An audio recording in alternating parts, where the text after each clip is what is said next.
My dear brothers and sisters in Christ, welcome once again to meditation before the Holy Mass. Today's readings offer us a breathtaking vision of God's heart, a heart that desires to gather, heal, and feed every person on earth.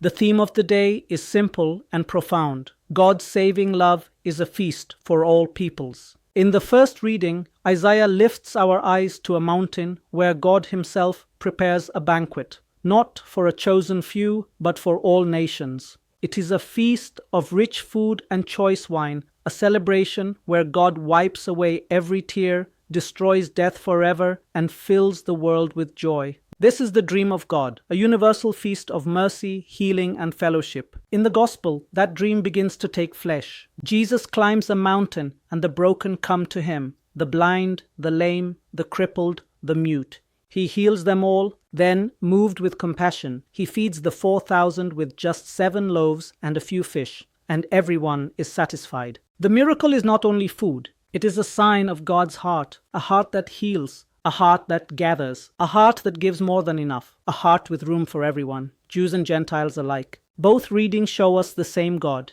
a God whose mercy overflows, a God whose feast welcomes the outsider, a God who turns scarcity into abundance, a God who desires every person to taste His salvation. And today we celebrate a saint who lived this truth with extraordinary passion, Saint Francis Xavier. Saint Francis Xavier saw what Isaiah foretold and what Jesus revealed, that God's banquet is meant for every tribe, every language, every nation. With a burning heart of compassion, he crossed oceans and continents to bring the gospel to India, Sri Lanka, Indonesia, Japan, to faces and cultures he had never known, yet loved instantly in Christ. Like Jesus multiplying loaves, Francis Xavier multiplied hope, faith, and joy, feeding the spiritual hunger of millions. His life reminds us we are not called to keep God's feast for ourselves. We are called to invite others to the table. My friends, the world is hungry for healing, for meaning, for hope. But today's word tells us there is a place for everyone at God's table. His love is abundant, His mercy is overflowing,